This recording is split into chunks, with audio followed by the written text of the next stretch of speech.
वो वही डार्क मेज था जिसने कभी 12 गॉड्स को चुनौती दी थी और हार गया था। कई सालों तक सील रहने के बाद उसकी मौजूदगी दुनिया से लगभग मिट चुकी थी। उसका नाम भुला दिया गया था और उसकी ताकत भी इतिहास में खो गई थी। लेकिन कहानी यहीं खत्म नहीं होती, क्योंकि अब उसका पुनर्जन्म हो चुका है, मगर इस बार एक छोटे बच्चे के रूप में, एक शांत और प्यार करने वाले परिवार में, जो उसकी पुरानी अल्फा जैसी शख्सियत के बिल्कुल उलट है। उसकी पुरानी ताकत का सिर्फ एक छोटा सा हिस्सा ही उसके पास बचा है। फिर भी वो अपनी नफरत को एक मासूम मुस्कान के पीछे छिपा कर रखता है, क्योंकि देवता हमेशा के लिए अमर नहीं रहते और उसके पास इंतजार करने के लिए पूरी दुनिया का समय है। ये किसी की वापसी की कहानी नहीं है, ये तो उनके अंत की उल्टी गिनती है। चलिए शुरू करते हैं। एक विशाल हवेली दिखाई जाती और बताया जाता है कि ये सेल्डम किंगडम की एक काउंटी है। सूरज की किरणें कमरे में आती हैं, जबकि कोई अपने बिस्तर पर लेटा हुआ दिखाई देता है। एक्वा रंग के बालों और आंखों वाला एक युवक दिखाई देता है, जो छत को देखते हुए आह भरता है। वो अपना हाथ बिस्तर पर रखता है, उसके पैर बिस्तर से नीचे लटके हुए हैं और वो अपनी स्लीपर्स पहन लेता है। युवक पूरी तरह सफेद कपड़ों में है। बिस्तर पर बैठकर वो फिर से आह भरता है और उस सपने को दोबारा याद करता है। वो अपना परिचय देता है और पता चलता है कि उसका नाम जेमी वेल्टन है। फूलों की पृष्ठभूमि के सामने वो आगे देखता है और बताया जाता है कि वो काउंट का पहला बेटा और कानूनी उत्तराधिकारी है। हालांकि ऐसा लगता है कि उसके बारे में जानने के लिए सिर्फ इतना ही काफी नहीं है। चारों ओर बिजली और खून दिखाई देता है और काले बालों वाला एक आदमी जमीन पर पड़ा नजर आता है। एक आवाज सुनाई देती है कि वे उसे सील करने वाले हैं। वो युवक नीले मैजिक सिंबल्स के बीच बैठा है, उसके आसपास खून के निशान हैं और वो खांसता है। एक आंख बंद करके वो कहता है कि 12 हेवनली गॉड्स उसे नियंत्रित नहीं कर सकते। वो इतने बेबस हो चुके हैं कि सबको एक साथ इकट्ठा होना पड़ा और अब उनके पास सिर्फ सील लगाने का ही रास्ता बचा है। जोरदार हंसी गूंजती है और कहा जाता है कि इस हंसी का विरोध करना नामुमकिन है। वो ऊपर चमकती किसी चीज की तरफ देखता है और उनसे कोशिश करने को कहता है, क्योंकि वो फिर से जागने वाला है। एक आवाज सुनाई देती है कि तब उनकी चमकदार रोशनी अंधेरे द्वारा निगल ली जाएगी। उसका चेहरा खून से लथपथ है और मुंह खोलकर वो चीखते हुए कहता है कि ऐसा जरूर होगा, जबकि उसके अंदर मर न पाने की निराशा भरी हुई है। वो दावा करता है कि एक दिन वे खुद उससे अपनी मौत की भीख मांगेंगे। चारों तरफ अंधेरा छा जाता है और दूसरी आवाज वॉल्फिर को संबोधित करते हुए कहती है कि वो उस दिन का इंतजार कर रही। हालांकि वो ये भी कहती है कि अब से सब कुछ बदल जाएगा। वो ऐलान करती है कि उस आदमी को हमेशा के लिए कैद की पीड़ा में रहना होगा। बताया जाता है कि इसी तरह उस युवक को 12 गॉड्स ने समय की अनंतता में सील कर दिया था। हालांकि बाद में पता चलता है कि वो उस बैरियर को पार करने में सफल हो गया। वो खिड़की के बाहर सोचते हुए देखता है और कहता है कि उसके बाद उसका पुनर्जन्म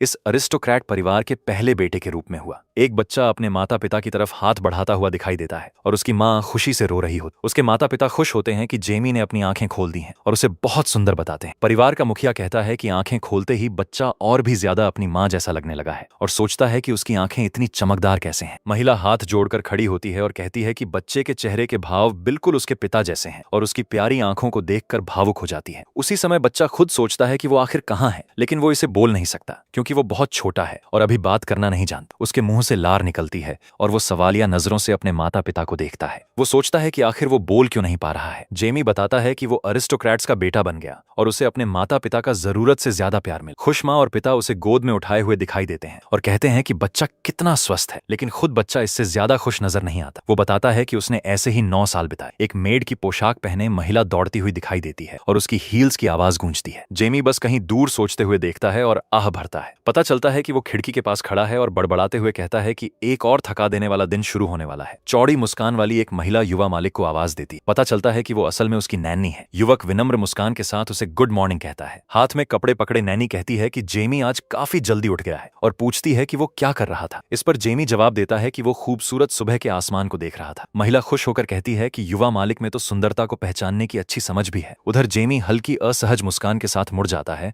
और सोचता है कि क्या सच में उसके अंदर ऐसी कोई समझ है भी। नैनी उसे कपड़े देते हुए कहती है कि आसमान को निहारना तो अच्छी बात है, लेकिन मास्टर और मिस्ट्रेस उसका इंतजार कर रहे हैं, इसलिए पहले कपड़े बदल लेना चाहिए। वो चमकते चेहरे के साथ उसकी बात मान लेता है। कपड़े बदलने के बाद जेमी अपनी नैनी को सोचते हुए देखता है, जबकि वो मुस्कुराकर उसके आने की घोषणा करती है। आंखें बंद करके युवक आह भरता है और सोचता है कि फिर वही सब शुरू हो गया। जेमी के माता पिता और उसकी खुशमिजाज छोटी बहन मेज पर बैठे उसे बुला रहे होते हैं। उसकी माँ मुस्कुराते हुए उसे अपना प्यारा बेटा कहकर जल्दी आने को कहती। जेमी हल्की शर्म के साथ मुस्कुराता है और अपनी माँ को पुकारता है। युवक मेज की तरफ बढ़ता है, जबकि उसके माता पिता खुशी से हंसते हैं। जेमी की छोटी बहन दोनों गालों में खाना भरकर चबा रही होती है और उसकी माँ जब बच्चों की सुंदरता की बात करती है तो वो मुस्कुरा उठता है। महिला भावुक होकर अपने चेहरे को हाथों से थाम लेती है और कहती है कि शायद बच्चे इतने प्यारे इसलिए हैं क्योंकि वे अपने पिता पर गए हैं। बताया जाता है कि जेमी की मां ग्रेट बेल फैमिली की इकलौती बेटी है और उसका नाम सीयर्स बेल वेल्टन है, जबकि उसके पिता वेल्टन काउंटी के शासक और 5 महान कुलीन परिवारों में से एक के प्रमुख हैं। बताया जाता है कि उसके पिता किंगडम के 5 महान स्वॉर्ड मास्टर्स में से एक हैं। युवक के पिता मुस्कुराते हुए कहते हैं कि बच्चे अपनी मां पर गए हैं, इसलिए वे किसी एंजल जैसे लगते हैं। बताया जाता है कि वेल्टन काउंटी के मुखिया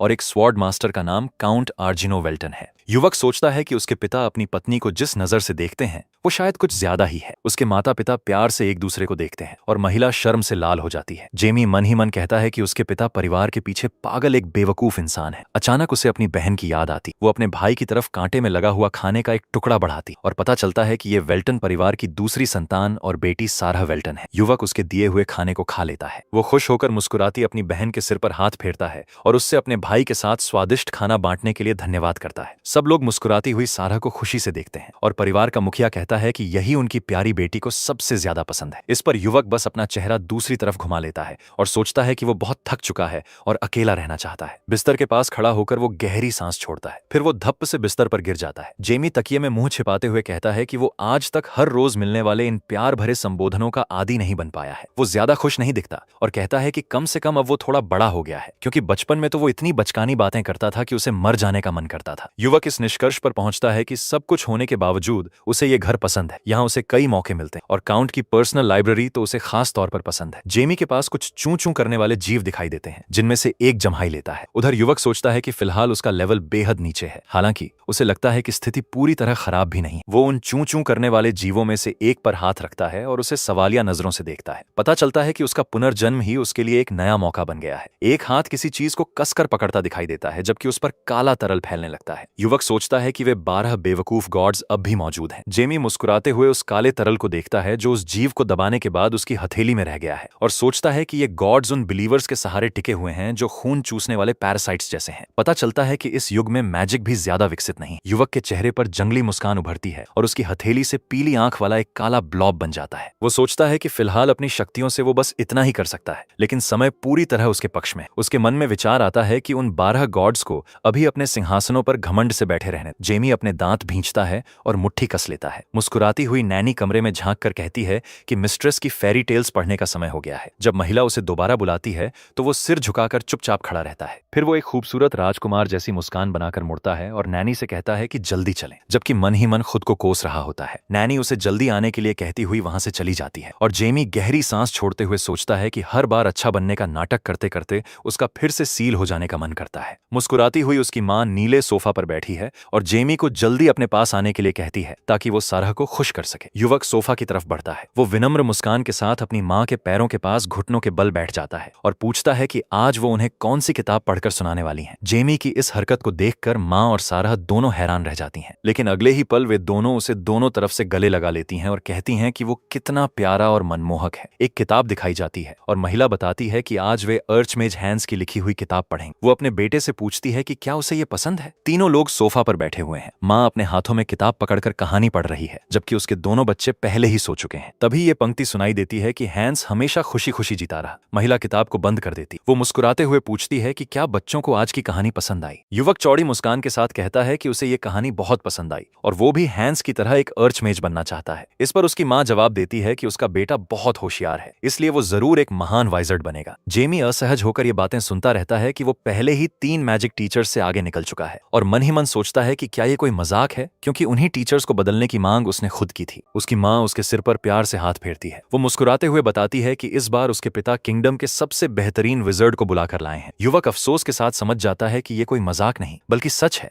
लेकिन बाहर से वो बस इतना कहता है कि उसके पिता सबसे अच्छे हैं। वो कमरे के बीचों बीच खड़ा होता है जब उसकी मां पूछती है कि क्या वो अब लाइब्रेरी जा रहा है। उसके हाँ कहने पर वो अपनी बाहें फैला देती है और कहती है कि ज्यादा देर तक वहां मत रहना, क्योंकि कभी कभी थोड़ा मजा करना भी जरूरी होता है। जेमी खुश नहीं दिखता और मन ही मन सोचता है कि वो तो बस यहाँ से निकलना चाहता था। उसकी माँ हैरान रह जाती है जब वो अचानक दौड़कर उसे गले लगा लेता है। वो भी तुरंत उसे कसकर अपनी बाहों में भर लेती है और उसे प्यारा बच्चा कहकर लाइब्रेरी जाने के बजाय उसके साथ खेलने को कहती है। काउंट की एस्टेट दिखाई जाती है और पूरी सड़क पर जेमी की आवाज गूंजती है कि उसकी माँ खुद पर थोड़ा कंट्रोल करे। युवक एक किताब के पीछे कुर्सी पर बैठा आह भरता है। वो किताब को जोर से बंद कर देता है। आंखें बंद करके वो कहता है कि उसने माना ब्रीथिंग टेक्निक्स पर लिखी ये नई किताब पढ़ी, लेकिन ये उम्मीद से कहीं ज्यादा साधारण निकली। वो सोचता है कि क्या अब कोई ऐसी किताब बची ही नहीं जिससे वो कुछ नया सीख सके। वो शेल्व्स के बीच चलते हुए कहता है कि वैसे भी फिर से खाने का समय हो गया है, लेकिन दिन में 3 बार खाना उसके लिए बहुत थकाने वाला काम है। वो इस नतीजे पर पहुंचता है कि नैनी को भेजने से पहले ही उसे खुद जाना चाहिए। युवक कॉरिडोर में निकलता है और उसकी मुलाकात लंबे बालों वाले एक आदमी से होती है। वो एक स्टेचुए के पास खड़ा होकर सोचता है कि क्या अर्जिनो वेल्टन सच में इतने कीमती आर्टिफैक्ट का इस्तेमाल सिर्फ डाइनिंग रूम के प्रवेश द्वार को सजाने के लिए करता है। जेमी की आंख दिखाई देती है और वो समझ नहीं पाता कि ये आदमी कौन है। वो आदमी मुस्कुराकर युवक की तरफ हाथ हिलाते हुए उसका अभिवादन करता है। जेमी मन ही मन सोचता है कि इस आदमी के पास इतना मना है कि वो किसी विशाल लहर की तरह बाहर छलक रहा है। युवक उसे गौर से देखता है और अंदाजा लगाता है कि वो कम से कम 7th ग्रेड का विजर्ड है। वो सोचता है कि ये बिना किसी गाइड के यहाँ कैसे पहुंच गया। क्या ये सच में टेलीपोर्टेशन है? जेमी अपनी मुट्ठी कस लेता है और सोचता है कि ये आदमी बिना बुलाए यहाँ घुस कैसे आया। किसी स्वॉर्ड मास्टर के घर में घुसपैठ करने वाले इंसान के मुकाबले वो जरूरत से ज्यादा आराम में दिख रहा है। उस आदमी की नीली आंखें चमक उठती हैं। जेमी मुंह खोलकर पूछता है कि आखिर वो कौन है। युवक का दिल तेजी से धड़कने लगता है और वो सोचता है कि कोई साधारण इंसान यहाँ तक नहीं पहुंच सकता। एक विचार उभरता है कि बाघ का बेटा भी बाघ ही होता है। उसे ये बात कुछ अलग लगती। जेमी और वो आदमी आमने सामने खड़े हैं और युवक सोचता है कि पहले होता तो वो उसे तुरंत घुटनों पर झुका देता, लेकिन अभी सिर्फ बातों से ऐसा करना मुश्किल है। खासकर उसका ये आराम से उसे परखने वाला रवैया जेमी को चिढ़ा देता है। जेमी मैजिक इस्तेमाल करना शुरू कर देता है और सोचता है कि उसे ये बिल्कुल पसंद नहीं है। वो तय करता है कि इस आदमी को दिखाना होगा कि ऐसी हरकतों का अंजाम क्या हो सकता है। वो उसे उसकी लापरवाही की कीमत दिखाएगा। आदमी हैरान दिखता है और सोचता है कि अगर 9 साल के बच्चे के पास इतना मना है तो उसे जरूर गलत जानकारी दी गई होगी। असल में अब उसकी दिलचस्पी और बढ़ गई थी। वो भी मैजिक तैयार करना शुरू कर देता है क्योंकि वो जानना चाहता है कि लड़का आखिर कितना सक्षम है। जेमी गुस्से में आ जाता है और मन ही मन उसे बुरा भला कहता है। वो पूछता है कि उसकी जांच करने की हिम्मत आखिर उसने की कैसे। युवक चमकती हुई उंगली आगे बढ़ाकर कहता है कि वो वॉल्फिर है जिसने अतीत में लगभग गॉड्स को भी हरा दिया था। वो अपनी मैजिक उस आदमी की तरफ छोड़ देता। चारों ओर नीली और बैंगनी मैजिक चमकने लगती है। धूल उड़ जाती है और युवक सोचता है कि उसे पहले से पता था कि यह चाल काम नहीं करेगी। जेमी खुश नहीं दिखता और सोचता है कि उसे लगा था कम से कम कुछ नुकसान तो होगा। आदमी मुस्कुराते हुए कहता है कि यह वाकई कमाल है। वो सोचता है कि क्या यह सच में एक 9 साल के बच्चे की मैजिक है। वो खुशी से अपनी मैजिक तैयार करते हुए पूछता है कि अब उसकी बारी है क्या। युवक उलझन में पड़ जाता है। मैजिक आग की तरह जलने लगता। युवक सामने देखते हुए सोचता है कि यह हमला उसकी तरफ नहीं है। वो पूछता है कि आखिर उसे इस आदमी के साथ खेलना क्यों चाहिए। आदमी हैरान नजर आता है। उसे विश्वास नहीं होता कि इस बच्चे ने उसकी मैजिक देखकर भौं तक नहीं चढ़ाई। वो आदमी अपने हाथों से एक हरकत करता है। तभी वेल्टन परिवार का मुखिया वहां पहुंच जाता है। वो भौहें सिकोड़कर कहता है कि इस आदमी ने शिष्टाचार की सारी सीमाएं पार कर दी हैं। वो अपने बेटे के पास आकर पूछता है कि क्या वो ठीक है। हल्की सिसकियों के साथ युवक कहता है कि वो ठीक है। काउंट हैरान रह जाता है और सोचता है कि उसका बेटा डर गया होगा। वो गुस्से से मार्कीज लिनमेल से कहता है कि अब उन्हें बात करनी होगी, जबकि जेमी चुपके से उसकी तरफ एक अशोभनीय इशारा कर देता है। वो आदमी समझ जाता है कि लड़का अपने पिता के सामने सिर्फ नाटक कर रहा है। वो जोर से हंस पड़ता है और कहता है कि इसका सिर्फ एक ही मतलब हो सकता है। वो उंगली उठाकर कहता है कि उसे काउंट से जलन हो रही है। लड़के का पिता उलझन में पड़ जाता है और सोचता है कि इस आदमी ने बिना वजह किसी और के बच्चे पर हमला कर दिया। काउंट और लिनमेल एक कमरे में बैठे हुए हैं। एक हाथ में पकड़ा हुआ मग दिखाई देता है। काउंट भौहें सिकोड़कर कहता है कि वो उसका बेटा और वेल्टन परिवार का उत्तराधिकारी है। आदमी कप को होठों तक ले जाते हुए कहता है कि उसे ये अच्छी तरह पता है। जेमी का पिता बेहद गुस्से में है और शर्मिंदा लिनमेल उसे शांत होने को कहता है क्योंकि इतनी डरावनी ऑरा फैलाना अच्छा नहीं लगता। मुस्कुराते हुए वो आदमी शांति से पूछता है कि काउंट अपने बेटे को आखिर कितना जानता है। इस पर काउंट नाराज होकर पूछता है कि उसका मतलब क्या है। लिनमेल अंगूठा उठाकर कहता है कि उसका बेटा एक जीनियस है। काउंट अपनी मुट्ठी कसते हुए कहता है कि इसी वजह से उसने उसे बुलाया था, लेकिन उसने लड़के पर हमला कर दिया। एक अजीब सा असहज माहौल पैदा हो जाता है। दोनों आदमी चाय पीते रहते हैं और लिनमेल कहता है कि ऐसे में बेहतर होगा कि वो अनजान बना रहे और काउंट की विनती कभी सुनी ही न हो। लंबे बालों वाला आदमी दिखाई देता है और बताया जाता है कि मार्किस लिनमेल मौजूदा समय का सबसे शक्तिशाली विजर्ड और एक 8th क्लास आर्चमेज है। काउंट मन ही मन सोचता है कि मार्किस उसके बेटे को अपना छात्र क्यों नहीं बनाना चाहता। काउंट अपने दांत भींचता है और सोचता है कि शायद जेमी उतना प्रतिभाशाली नहीं जितना उसने उम्मीद की थी। बैठा हुआ मार्किस जवाब देता है कि ऐसा बिल्कुल नहीं। काउंट हैरान रह जाता है जब मार्किस कहता है कि वो जेमी के स्तर का नहीं है, इसलिए उसे अपना छात्र नहीं बना सकता। काउंट पूछता है कि अगर एक 8th क्लास आर्चमेज भी उसे नहीं सिखा सकता तो फिर कौन सिखा सकता है। मार्किस मुस्कुराते हुए कहता है कि उसके बेटे ने उसकी सारी मैजिक को पहचान लिया था। शर्मिंदा काउंट सोचता है कि यह असंभव है। मार्किस और ज्यादा मुस्कुराते हुए कहता है कि उसे पूरा यकीन है कि उसकी इल्यूजन्स का जेमी पर कोई असर नहीं। उसे लड़के का चेहरा याद आता है और वो कहता है कि जेमी ने उसकी मैजिक को पूरी तरह समझ लिया था, जो सचमुच अद्भुत है। मार्किस हाथों के इशारों से समझाता है कि बात सिर्फ इतनी नहीं है, बल्कि काउंट का बेटा अपने दम पर 3rd ग्रेड तक पहुंच चुका है और शारीरिक विकास को जोड़ लिया जाए तो वो 4th ग्रेड से भी ऊपर है।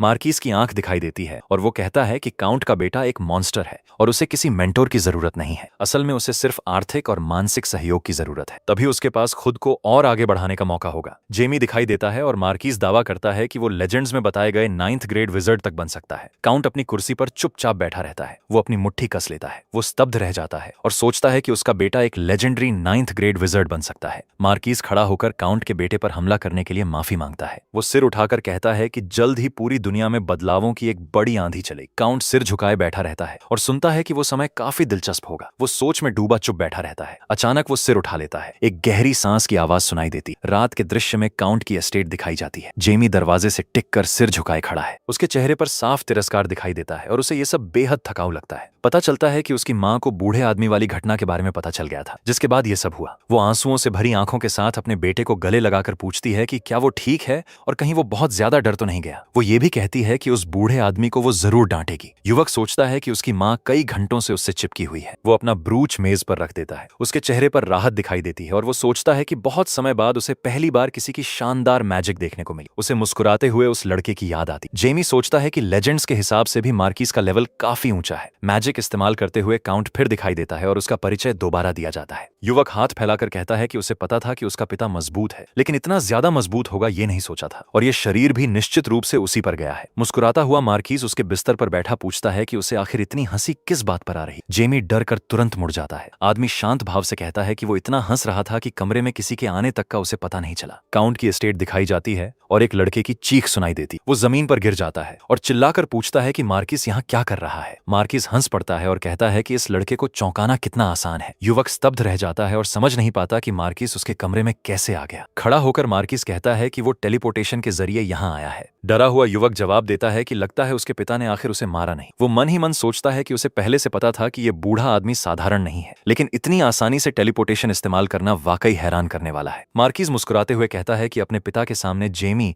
एक आदर्श बेटे जैसा व्यवहार कर रहा था, लेकिन उसके सामने बिल्कुल बदल गया। युवक जमीन से उठकर पूछता है कि क्या परिवार और अजनबी लोग उसके लिए एक जैसे हैं। मार्किस हंस पड़ता है और उसे बड़ा मजेदार लड़का कहता है। वो हंसना बंद करके कहता है कि अफसोस की बात है कि जेमी की क्षमताएं थोड़ी और बेहतर नहीं। युवक मुंह फेर लेता है और सोचता है कि ये बूढ़ा आदमी उसका मूड खराब कर रहा है, क्योंकि आज उनकी पहली मुलाकात थी और मार्किस उसे अजीब नजरों से देख रहा था। मार्किस के हाथ में एक किताब दिखाई देती। वो कहता है कि ये उसके लिए एक गिफ्ट है। युवक किताब को देखकर सवाल करता है कि आखिर वो उसे ये क्यों दे रहा है। मुस्कुराते हुए मार्किस कहता है कि जेमी का माना ब्रीथिंग मेथड बहुत पुराना हो चुका है, इसलिए वो उसे ये किताब दे रहा है। जेमी नाखुश दिखता है और इसे अपना अपमान समझता है, जबकि मार्किस सोचता है कि शायद लड़का उसके गिफ्ट से भावुक हो गया है। युवक के करीब झुककर मार्किस कहता है कि इस किताब में वो ब्रीथिंग मेथड है जिसे उसने खुद विकसित किया है, और जेमी पहला व्यक्ति है जिसके साथ वो इसे साझा कर रहा है। जेमी उत्साह से किताब को देखता है और सोचता है कि अगर इसे खुद आर्चमेज ने बनाया है तो ये बाकी तरीकों से अलग जरूर होगा। उसे मार्किस की वो बात याद आती है कि उसका माना ब्रीथिंग मेथड पुराना पड़ चुका है। वो दिलचस्पी से आदमी की तरफ देखता है जब मार्किस कहता है कि उससे काफी उम्मीदें हैं। जेमी सिर टेढ़ा करता है और समझ जाता है कि मार्किस सच में उससे उम्मीद लगाए बैठा है। एक आवाज सुनाई देती है कि अगली मुलाकात में क्या होगा, ये देखना काफी दिलचस्प रहेगा। मार्किस वहां से गायब हो जाता है। युवक मुस्कुराकर कहता है कि शायद इसकी कल्पना करना भी मुश्किल है। एक आवाज वादा करती है कि अगली बार देखा जाएगा कि वो वास्तव में कितना सक्षम है। एक मानिकिन दिखाई देता है और बताया जाता है कि माना ब्रीथिंग फेफड़ों की मदद से मुंह के जरिए सांस लेने के बाद की जाती, माना दिल में जमा होती है। ये सबसे प्रभावी तरीका माना जाता है। हालांकि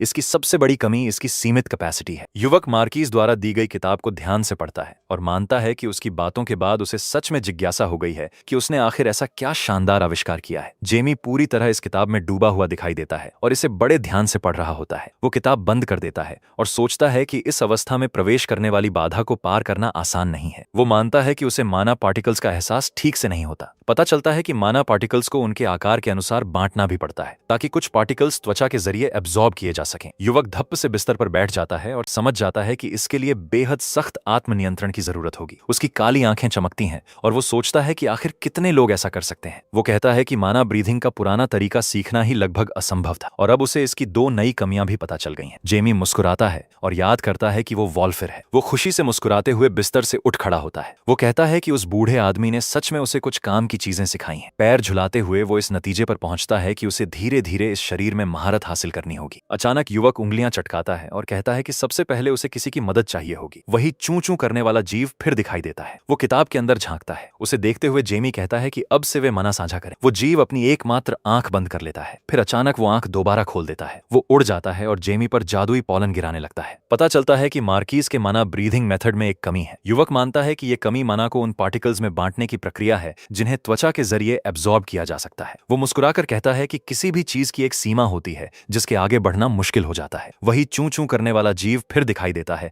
और जेमी ब्लैक के बारे में सोचता है। वो बिस्तर पर बैठा सोचता है कि अपने पिछले जीवन की आत्मा और ब्लैक के बीच हुए समझौते की वजह से अब ब्लैक उसके साथ माना साझा करके उसकी मदद कर सकता है। जेमी मुस्कुराकर ब्लैक को देखता है और कहता है कि पहली कमी दूर होने के बाद दूसरी कमी कोई समस्या नहीं रहेगी। वो सोचता है कि अगर शरीर और दिल माना एब्जॉर्ब करने की सीमा रखते हैं तो माना स्टोरेज को बस अलग अलग हिस्सों में बांटा जा सकता है। जेमी घोषणा करता है कि उसकी संभावनाएं लगभग असीमित हैं। एक साफ और चमकदार दिन में सेल्डाम एस्टेट सूरज की रोशनी से नहाया हुआ दिखाई देता है। काउंट आर्जिनो एक दरवाजे के बाहर खड़ा इंतजार कर रहा होता है जहां से अजीब आवाजें आ रही हैं। उसके साथ बच्चों की नैनी भी खड़ी होती है। जेमी का पिता हैरानी से दरवाजे को देख रहा होता है जबकि बुजुर्ग महिला हाथ जोड़कर चिंतित स्वर में उसे पुकारती है। दरवाजा खुला होता है और अब अर्जिनो अपने बेटे को अंधेरे कमरे में बैठा देखता है जिसके चारों ओर नीला माना घूम रहा है जबकि नैनी पूरी तरह उलझन में पड़ जाती। जेमी बिस्तर पर लोटस पोजीशन में आंखें बंद किए बैठा माना ब्रीथिंग स्किल का अभ्यास कर रहा होता है और उसके चारों ओर चमकती हुई जादुई धारियां और पार्टिकल्स तैर रहे होते हैं। काउंट को मार्किस द्वारा जेमी को कुछ देने की बात याद आती है और अपने बेटे के चारों ओर इतनी मात्रा में मना देखकर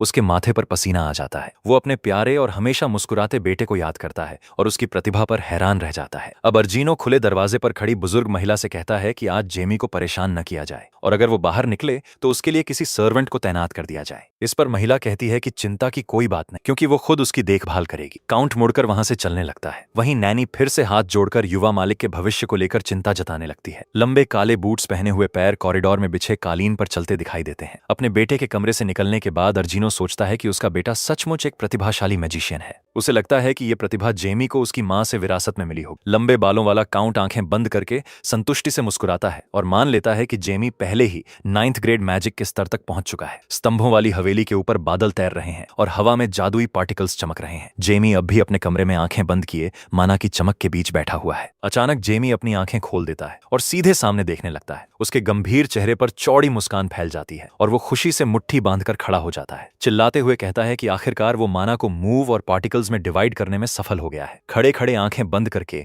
वो एक बार फिर माना टेक्निक का इस्तेमाल करता है। इसके बाद वो निष्कर्ष निकालता है कि फिलहाल वो अधिकतम 4th क्लास की शक्ति इस्तेमाल कर सकता है। दूसरी तरफ ब्लैक उदास हो जाता है क्योंकि 5th ग्रेड तक पहुंचने के लिए उनके पास बहुत कम समय बचा है और लड़के के सिर पर बैठा वो एक आंख वाला जीव सवालिया अंदाज में चूं चूं करने लगता है। उसे देखते हुए जेमी समझ जाता है कि ब्लैक उसके युवा शरीर की कमजोरी के बारे में चेतावनी दे रहा है जिसकी वजह से ज्यादा दबाव डालना सही नहीं होगा। लड़के के कंधे पर उतरकर वो गोल मटोल डीमन लगातार चूं चूं करता रहता है। जेमी आंख मारते हुए मुस्कुराता है और कहता है कि सुधार के लिए जल्दबाजी करने की जरूरत नहीं और दूसरी बार सब कुछ पहले से कहीं आसान होगा। जेमी अपनी तर्जनी उठाकर ब्लैक को इनविजिबिलिटी एक्टिवेट करने का आदेश देता है। जब हवा में तैरता डीमन धीरे धीरे पारदर्शी होने लगता है तो जेमी खुशी से उसे देखकर कहता है कि वो अपने पिता के पास जा रहा है, इसलिए ब्लैक को अपना माना छिपाकर रखना होगा ताकि कोई उसे महसूस न कर सके। रात की ड्रेस पहने दरवाजे की तरफ पीठ करके खड़ा लड़का अपनी बाहें फैलाता है। वो आंखें बंद करके संतुष्ट मुस्कान के साथ गायब होते ब्लैक से कहता है कि अब उसे उसकी मौजूदगी लगभग महसूस ही नहीं हो रही। जेमी एक हाथ उठाकर साफ लहजे में कहता है कि ऐसा होना ही था क्योंकि ब्लैक इसी शरीर का फेमिलियर है। वो मन ही मन सोचता है कि क्या उसका पिता इसे पहचान पाएगा। लकड़ी के फर्श पर अपनी भूरी स्लीपर्स घसीटते हुए लड़का खुले दरवाजे से बाहर निकलता है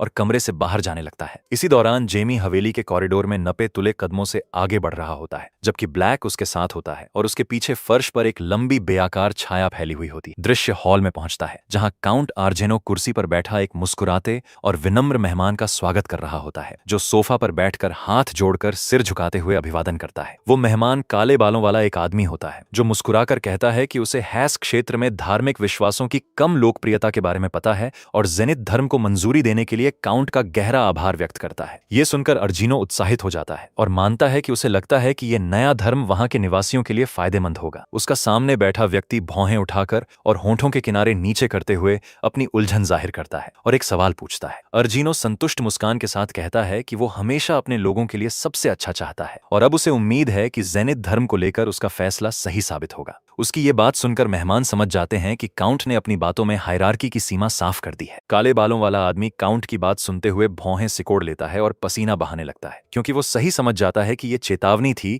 कि यहाँ के लोगों को भगवान के सेवक समझकर व्यवहार न किया जाए। कुर्सी पर बैठा अर्जिनो हाथ जोड़कर मेहमानों से कहता है कि अब वे जा सकते हैं। इस पर सोफा पर बैठा आदमी हल्की मुस्कान के साथ उसकी चिंता के लिए धन्यवाद देता है। काउंट आंखें बंद करके मुस्कुराते हुए उस धर्मगुरु को शुभ यात्रा की कामना करता है। उसका सामने वाला व्यक्ति प्रार्थना की मुद्रा में हाथ जोड़कर विनम्रता से सिर झुकाता है और कहता है कि जेनिथ भगवान उसकी रक्षा करें। जब प्रीस्ट वहां से जाने लगता है तब भी अर्जिनो के चेहरे पर दोस्ताना मुस्कान बनी रहती है, लेकिन जैसे ही वो आदमी हॉल से बाहर निकलता है काउंट अपनी आंखें खोलकर गंभीर चेहरा बना लेता है। उधर जेमी कॉरिडोर में दीवार के पीछे छिपा हुआ होता है, जबकि मिशनरी प्राचीन स्तंभों से सजे लंबे कॉरिडोर से वापस जा रहा होता है। बर्फ जैसी सफेद कॉलम को पकड़कर जेमी अपना सिर बाहर निकालता है और दांत पीसते हुए सोचता है कि उसे पहले से ही शक था। वो मेहमान की रोब को ध्यान से देखता है, जिसके हुड पर एक पीले गोले को घेरे हुए चांद जैसा प्रतीक बना होता है। जेमी उस बूढ़े आदमी से निकल रही घिनौनी डिवाइन ऑरा को महसूस करता है। वो अपने पिछले जीवन के जेनिथ गॉड को याद करके तिरस्कार से मुंह टेढ़ा कर लेता है और मन ही मन कई सवाल पूछने लगता है। अंगूठा होठों पर रखते हुए लड़का सोचता है कि उसके पिता ने अचानक इसी धर्म को अपनी जमीनों पर प्रचार करने की अनुमति क्यों दी। मानसिक तनाव में दांत भींचते हुए जेमी गुस्से से निष्कर्ष निकालता है कि वो अपने क्षेत्र में जेनिथ की आस्था को फैलते हुए यूं ही नहीं देख सकता। लड़का कॉरिडोर की सफेद दीवारों को देखता है और फिर खिड़कियों से आती धूप की तरफ नजर घुमाता है। इसके बाद वो इस नतीजे पर पहुंचता है कि उसे किसी तरह अपने पिता का फैसला बदलवाना होगा। काउंट अर्जिनो से मिलने का फैसला करने के बाद जेमी हाथ पीछे बांधकर दरवाजे पर खड़ा उसका इंतजार करता है और उसे आवाज देता है। अब अर्जिनो और उसका बेटा वेल्टन परिवार के लिविंग रूम में आमने सामने बैठे होते हैं और दोनों बातचीत शुरू करने की तैयारी करते हैं। आदमी अचानक अपने बेटे की तरफ मुड़कर खुशी से पूछता है कि क्या वो अब खाली हो गया है। जेमी संतुष्ट मुस्कान के साथ हाँ में जवाब देता है। आंखें बंद करके अर्जिनो शांति से कहता है कि लगता है उसके बेटे को मैजिक बहुत पसंद है। इस पर जेमी तुरंत सहमति जता देता है। इसके बाद काउंट सोच में पड़ जाता है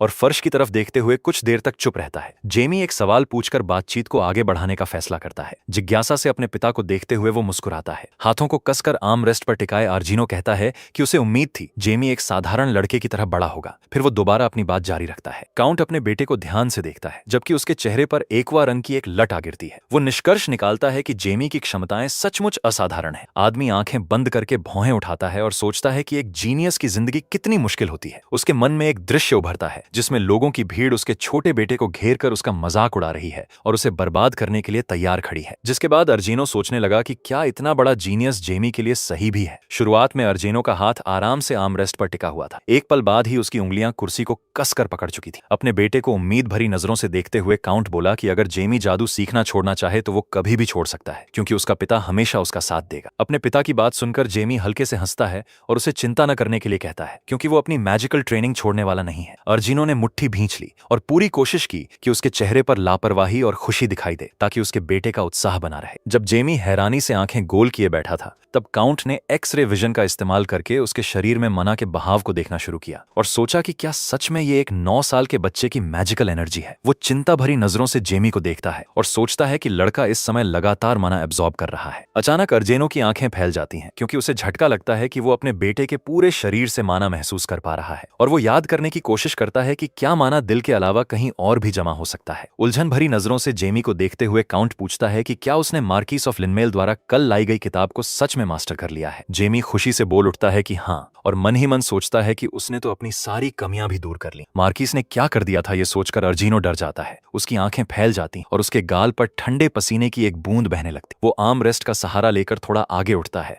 और पूछता है कि आखिर उसका बच्चा सिर्फ एक दिन में कितना बेहतर हो गया है। हवा में उड़ती शाखाओं और पत्तों के बीच खोए हुए जेमी को देखते हुए आर्जेनो सोचता है कि क्या ये लड़का सच में 9th ग्रेड विजर्ड बन सकता है। तनाव भरा माहौल हल्का करने के लिए काउंट आंखें बंद करके बेफिक्री से हंस पड़ता है और सोचता है कि अपने छोटे बेटे के सामने वो कितना कम प्रतिभाशाली है। जेमी की आंखें फैल जाती हैं और वो हैरानी से पूछता है कि आखिर हुआ क्या है। गर्मजोशी भरी मुस्कान के साथ अर्जेनो कहता है कि उसे अपने बेटे पर गर्व है और आज जो हुआ उससे वो बहुत खुश है। सोफे पर बैठा लड़का अचानक गायब हो जाता है और अर्जेनो मुस्कुराते हुए अपनी कुर्सी कुर्सी से उठने लगता है। जेमी आंखें बंद करके हल्का सा हंसता है और सिर झुका लेता है, जबकि उसका पिता उसके बाल सहलाता है। लड़का शौक में पड़ जाता है जब अर्जिनो उसके फिरोजी बालों पर छिपे अदृश्य ब्लैक की ओर इशारा करके पूछता है कि क्या वो उसका फैमिलियर है। डरा हुआ डीमन हवा में उड़ जाता है और हैरान जेमी पूछता है कि क्या उसके पिता सच में उस गोल जीव को देख सकते हैं। बेचैनी से नजरें फेरते हुए जेमी उलझन में पड़ जाता है, क्योंकि ब्लैक ने इनविजिबिलिटी स्पेल डालकर खुद को अच्छी तरह छिपा रखा था। तभी अर्जिनो बेपरवाह चेहरे के साथ अपने हाथ फैलाता है और डीमन के लगभग आकार और उसकी आंखों का इशारा करता है। फिर अर्जिनो उसी बेपरवाह अंदाज में उसके पूरे रूप का बिल्कुल सही वर्णन भी कर देता है। अपने पिता की अविश्वसनीय ताकत के बारे में सोचते हुए जेमी सिर झुका लेता है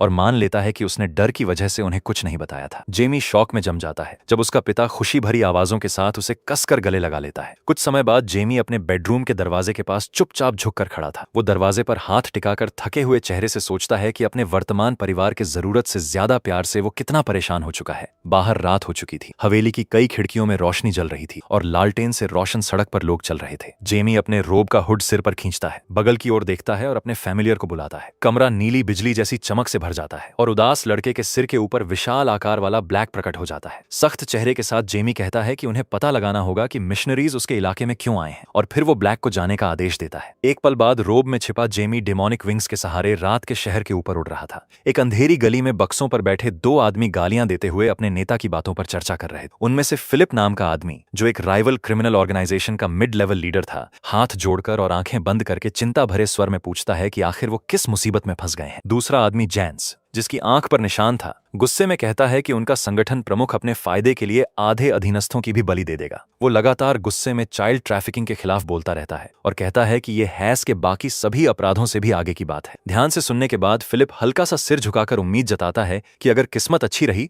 तो उसका इस मामले से कोई संबंध नहीं होगा। तब जैंस असंतुष्ट चेहरे के साथ मुंह टेढ़ा करके विरोध करता है और कहता है कि एक दिन वे जरूर पकड़े जाएंगे। बक्से से उठते हुए वो यह भी कहता है कि काउंट आर्जिनो अपने बच्चों से बहुत प्यार करता है। वो उस दिन की कल्पना करता है जब काउंट को चाइल्ड ट्रैफिकिंग के बारे में पता चलेगा और गुस्से में तलवार उठाकर अपने काउंटी के अपराधियों का सफाया कर देगा। फिलिप हैरानी से उसे देखता है और समझता है कि सामने वाला कमांडर इस अपराध के लिए सजा से बच निकलने को लेकर बिल्कुल आश्वस्त नहीं। आंखें बंद करके जैंस डरते हुए पूछता है कि क्या उसे सच में लगता है कि वे स्वॉर्ड मास्टर से बच जाएंगे। फिलिप उसे भरोसा दिलाता है कि हनी के लोग इस मामले को संभाल लेंगे। बाहों पर बंधी पट्टियों के साथ जैंस नाराज होकर कहता है कि हनी के लोग इसके लिए कुछ भी कर सकते हैं, और फिर फिलिप कई सवालों में उलझ जाता है। अपराधियों की दुनिया के नियमों को याद करते हुए जैंस गंभीर चेहरे से कहता है कि गद्दार बनने से अच्छा है भाग जाना। उम्मीद भरी नजरों से फिलिप उसकी बात से सहमत हो जाता है। लोटस पोजीशन में जमीन पर बैठते हुए जैंस उदासी से पूछता है कि क्या उसके पास भागने की कोई योजना है। फिलिप जवाब देता है कि उन्हें हर संभव कोशिश करनी चाहिए। गंभीर चेहरे वाला आदमी पूछता है कि क्या उनके पास कोई दूसरा रास्ता भी है। फिलिप जोड़ता है कि उन्हें पूरी ताकत लगा देनी चाहिए। जब दोनों अपराधी मानव तस्करी को लेकर जोर जोर से नाराजगी जता रहे थे,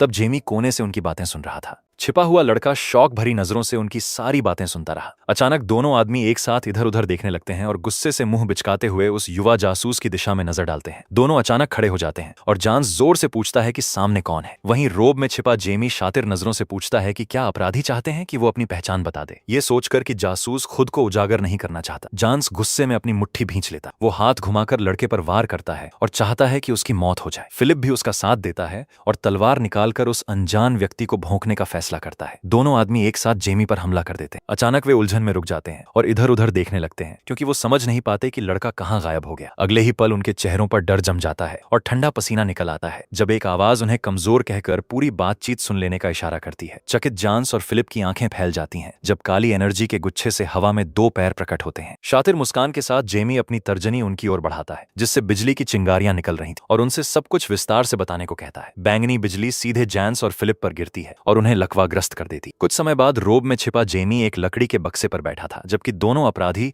उसके सामने घुटनों के बल बैठे अपनी कहानी पूरी कर रहे। जैंस और फिलिप शांत चेहरे के साथ बैठे थे और जेमी को नुकसान पहुंचाने की कोई कोशिश नहीं कर रहे थे। काउंट का बेटा मुंह खोले चिंता भरी नजरों से उन्हें देखता है और मन ही मन समझता है कि उसके पिता चाइल्ड ट्रैफिकिंग से सबसे ज्यादा नफरत करते हैं। दोनों अपराधियों की बातों पर सोचते हुए जेमी हैरान होता है कि आखिर उनका संगठन सोच क्या रहा है। वो तिरस्कार से दांत भींचता है और सोचता है कि देवता कितनी आसानी से लोगों को बिगाड़ सकते हैं। ठुड्डी पर उंगली रखते हुए जेमी सोचता है कि सामने वालों का नेता ऐसा प्रस्ताव स्वीकार करते समय आखिर क्या सोच रहा था। लड़के को अचानक बुरा एहसास होता है और वो जल्दी से खड़ा हो जाता है, जबकि अपराधी अब भी उसके सामने घुटनों पर बैठे रहते हैं। जेमी कुशलता से जैन्स के सिर के सामने एक मैजिक सर्कल बना देता है। वो दोनों अपराधियों को हिप्नोसिस में डाल देता है और आदेश देता है कि वे काउंट को अपनी सारी योजनाएं बता दें। खाली नजरों वाले दोनों आदमी तुरंत आज्ञाकारी ढंग से सहमत हो जाते हैं। जैन्स और फिलिप उठते हैं और सिर झुकाए, कंधे लटकाए वहां से चलने लगते हैं। उन्हें थकी हुई नजरों से देखते हुए जेमी सोचता है कि सुबह होते ही बड़ा हंगामा हो। जेमी वहीं खड़ा रहकर हिप्नोटाइज्ड अपराधियों को रोशनी वाली सड़क की ओर जाते हुए देखता रहता है। लड़का शांति से ब्लैक से कहता है कि अब वे वापस लौट रहे हैं। जब जेमी की पीठ पर डिमोनिक विंग्स प्रकट होते हैं तब उसके चेहरे पर उत्साह साफ दिखाई देता है। अचानक उसके पीछे कोई आवाज सुनाई देती है और किसी के पैर नजर आते हैं। उड़ते हुए आदमी को देखकर जेमी डर के मारे मुड़ जाता है और उसकी नीली आंखें चमक उठती हैं। खून से लथपथ और डरा हुआ फिलिप दांत भींचकर उसके पास से तेजी से निकल जाता है। जेमी तुरंत दीवार की ओर देखता है और हैरान रह जाता है जब उसे एक बिखरे बालों वाला अपराधी उसमें धंसा हुआ दिखता है, जिसके पेट में बड़ा सा छेद था। अब दोनों आदमी पत्थर की जमीन पर गिरे पड़े थे, जबकि जेमी चुपचाप उनके शरीरों को देखकर समझने की कोशिश कर रहा था कि आखिर हो क्या रहा है। तभी जोरदार हंसी और फिलिप व जैन्स का मजाक उड़ाती आवाजें सुनाई देती। संगठन का बॉस समेत 4 अपराधी गुस्से से गली से बाहर निकलते हुए लड़के की ओर बढ़ते हैं। उस गिरोह को देखकर जेमी शांति से सोचता है कि ये पागल आदमी आखिर आया कहां से है। वो अपना हाथ उठाता है और अपना मैजिक एक्टिवेट कर देता है और वो गुस्से में सोचने लगा कि इस क्रिमिनल बॉस ने अपने ही आदमियों के साथ क्या कर डाला था। अपना हाथ ऊपर उठाकर लड़के ने अपने पीछे एक विशाल मैजिक सर्कल बना दिया। उसने माना का इस्तेमाल करते हुए अपना हाथ फिलिप और जॉन्स की लाशों की तरफ बढ़ाया और उनकी मौत को तब तक टाल दिया जब तक उनका काम पूरा न हो जाए। मारे गए अपराधियों के शरीर से चमकदार नीली रोशनी निकलने लगी, जबकि काले रोब में छिपा जेमी स्पेल कास्ट करने पर ध्यान लगाए हुए था। निशानों से भरा राइवल गैंग का सरगना हानी शातिर मुस्कान के साथ अपने आदमियों को फिलिप, जैन्स और उस बच्चे को पकड़ लाने का आदेश देता है। पीछे से जेमी की हरकतें देखते हुए हानी ताना मारकर पूछता है कि वो इतना शोर क्यों मचा रहा है और क्या उसे सच में मरना है। ये ऊंची आवाज सुनकर लड़का उसकी तरफ तेज नजरों से देखता है। जेमी अपनी जगह से नहीं हिलता, जबकि लीडर लगातार आदेश देता रहता है और उसके आदमी दोनों गद्दारों के खून से सने शरीर घसीट कर ले जाते हैं। फिलिप आंखों में आंसू लिए सिर झुकाकर टूटे हुए स्वर में बचाने की प्रार्थना करता रहता है। अपना चेहरा छिपाए जेमी खून से सनी दीवार के सामने पीठ करके खामोश खड़ा रहता है। उसकी आंखों में गुस्से की चमक उभरती है और वो डाकुओं के गिरोह को तिरस्कार भरी नजर से देखता है। अचानक जेमी चौंक जाता है जब उसका सिर आर पार छेद दिया जाता है और वो हमलावरों को शौक भरी नजरों से देखने लगता है। उसके शरीर में एक के बाद एक घाव बनने लगते हैं जिनसे खून बह रहा था और उसकी आंखों में सिर्फ सफेदी बची थी, जबकि सामने से लगातार मर जा की चीख सुनाई दे रही। जेमी के बुरी तरह घायल शरीर को देखकर और उसकी मौत पर खुश होकर हनी क्रूर हंसी हंसने लगता है। अपने हाथ से आग जैसी एनर्जी छोड़ते हुए वो खून का प्यासा आदमी जीभ बाहर निकालता है और बच्चे की दर्द भरी चीखों का इंतजार करने लगता है। अब जेमी का जला हुआ और यातनाओं से टूटा शरीर पत्थरों पर निश्चल पड़ा था और उसके ऊपर काला धुआं तैर रहा था। लाश को चिंता से देखते हुए एक आदमी पूछता है कि बॉस ने उस बच्चे के साथ इतनी बेरहमी क्यों की। गुस्से से भरा हनी चिल्लाकर कहता है कि उसने उस बच्चे को मार डाला है। तभी पास से जेमी की आवाज सुनकर लीडर शौक में जम जाता है और वो ताना मारते हुए पूछता है कि क्या अब उसका गुस्सा शांत हो गया। हानी अपना स्टाफ कसकर पकड़ता है, दांत पीसता है और तुरंत पीछे मुड़ जाता है। सामने छोटे कद की रोब पहनी आकृति को देखकर वो स्तब्ध रह जाता है। जेमी 4 आदमियों में से एक की लाश की तरफ इशारा करके तंज भरे स्वर में पूछता है कि क्या अपने ही आदमी को मारना मजेदार था। ये सुनते ही हानी की आंखें डर से फैल जाती। उसे समझ नहीं आता कि लड़का जिंदा होकर फिर उसके सामने कैसे खड़ा है। साथ ही वो जेमी के शरीर से निकल रही डरावनी एनर्जी को भी महसूस करता है। फटी हुई रोब पहने हानी के सामने खड़ा जेमी कहता है कि अगर माना सिर्फ 3rd क्लास का हो तो पागलों जैसी हरकतें नहीं करनी चाहिए। ये बात सुनकर हानी बुरी तरह भड़क जाता है और फिर से लड़के की मौत चाहता है। पागलों की तरह गुस्से में हानी क्लास 3 एक्सप्लोसिव मैजिक की ताकतवर लहर आसमान की ओर छोड़ देता है। दुश्मन को घूरते हुए क्रिमिनल लीडर सोचता है कि भले ही उसकी ताकत 5th क्लास इंपैक्ट मैजिक जैसी नहीं है, लेकिन वो एक बच्चे को राख बनाने के लिए काफी है। जब हानी जेमी को कोस रहा था तभी आसमान में आंखें चौंधियां देने वाली चमक फूट पड़ती। हल्की बैंगनी रोशनी से घिरा हानी नीचे देखते हुए कुछ बोलने की कोशिश करता है और वहीं ठहर जाता है। जेमी मन ही मन सोचता है कि ताकतवर विरोधियों के सामने इंसान कितना छोटा हो जाता है। माना की डोरियों को कुशलता से खींचते हुए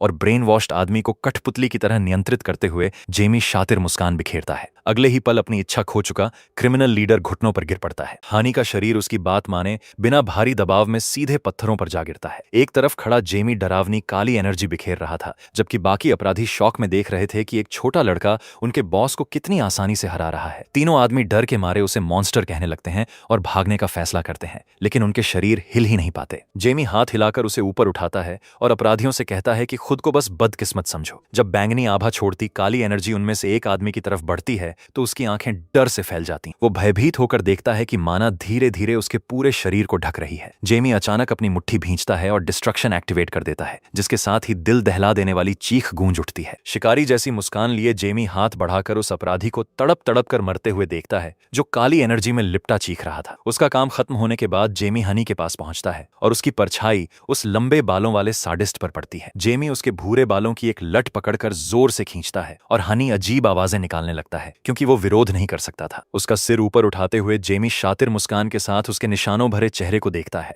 और उसे अपने सवालों का जवाब देने का आदेश देता है। अब हानि के चेहरे पर समझदारी का कोई निशान नहीं था। उसके मुंह से लार बह रही थी और वो खाली नजरों से आदेश मान लेता है। चिंतित चेहरे के साथ वो आदमी अंदाजा लगाता है कि उसके सामने छोटे बच्चों का असली सरगना खड़ा है। सिर झुकाकर जेमी कहता है कि उसे कोई नई जानकारी नहीं मिली और उसका समय बर्बाद हो गया। इसके बाद जेमी कहता है कि ह्यूमन ट्रैफिकिंग सिर्फ अफवाह नहीं है और इस मामले की शिकायत उसके पिता से की जा सकती है। फर्श पर मुंह टिकाए पड़े आदमी को देखते हुए जेमी सोचता है कि अब इसके साथ क्या किया जाए। मन ही मन वो सोचता है कि उसने उसे सिर्फ थोड़ा सा सबक सिखाया था। वो आगे सोचता है कि उसकी आत्मा पूरी तरह टूट चुकी है। वो निष्कर्ष निकालता है कि शरीर सही रहने पर भी ये आदमी ज्यादा समय तक जिंदा नहीं रहेगा। हैरान चेहरा लिए वो आदमी एक ही जगह जमे रहता है। सोचते हुए जेमी याद करता है कि वो एक थर्ड क्लास विजर्ड है और सोचता है कि क्या उसे अनडेड बना देना चाहिए। इसके बाद जेमी सोचता है कि उसकी टूटी हुई आत्मा की वजह से वो वैसे भी सड़ना शुरू कर देगा। जेमी के दिमाग में स्टाफ पकड़े एक आदमी की छवि उभरती है। वो सोचता है कि ऐसे अनडेड के साथ बैटलफील्ड का नजारा बिल्कुल अलग होगा। वो कल्पना करता है कि सड़ते हुए अनडेड इस शांत जगह को कितना भयावह बना देंगे। हल्की मुस्कान के साथ जेमी कहता है कि इस हालात में ऐसा करना सही नहीं होगा और उसे दूसरा तरीका सोचना चाहिए। बैंगनी ऑरा उसके चेहरे के चारों ओर बहने लगती है, जबकि जेमी कहता है कि एक थर्ड क्लास विजर्ड के पास काफी माना होना ही चाहिए। इसके साथ ही वो खुद को बॉर्न एपेटिट कहता है। फिर वो आदमी की तरफ हाथ बढ़ाकर एक जगह स्थिर खड़ा हो जाता है। क्लोक पहनते हुए जेमी कहता है कि नतीजा बुरा नहीं है। तौलिए से चेहरा पोंछते हुए वो बताता है कि शरीर के बाहर से आए माना में काफी इंप्योरिटीज थी। वो जोड़ता है कि इतनी मात्रा में माना अब्सॉर्ब कर पाना उसके लिए किस्मत की बात थी। पीछे मुड़कर जेमी सोचता है कि अब इनके साथ क्या किया जाए। उन दोनों आदमियों के पास पहुंचकर जेमी कहता है कि उसने माना देकर उनकी जान तो बचा ली, लेकिन वे ज्यादा देर तक नहीं टिकेंगे। अचानक उसके पीछे काली ऑरा की एक धारा बनने लगती है। उसकी गहराइयों से एक आवाज सुनाई देने लगती है। ब्लैक प्रकट होता है और जानना चाहता है कि यहाँ क्या हुआ था। अपने हाथ को चमकदार माना से ढकते हुए जेमी मन ही मन सोचता है कि वो उन्हें अभी नहीं मार सकता क्योंकि उनका काम अभी अधूरा है। सोचते हुए वो कहता है कि नेक्रोमैंसी का इस्तेमाल किए हुए काफी समय हो गया है। उसके दिमाग में बैंगनी माना से ढका एक शरीर उभर आता है। इसके बाद कहानी हमें बताती है कि नेक्रोमैंसी आखिर होती क्या है। ये वह शक्ति है जो लाशों के शरीर को नियंत्रित करती है। ये मरे हुओं को वापस जीवित करने जैसी लगती है, लेकिन वास्तव में वैसी नहीं है क्योंकि नेक्रोमैंसी से उठाए गए शव दोबारा जीवित नहीं होते। जेमी कहता है कि वे किस्मत के विरुद्ध अस्तित्व में रहते हैं। वो प्रकृति के नियमों को ठुकराते हैं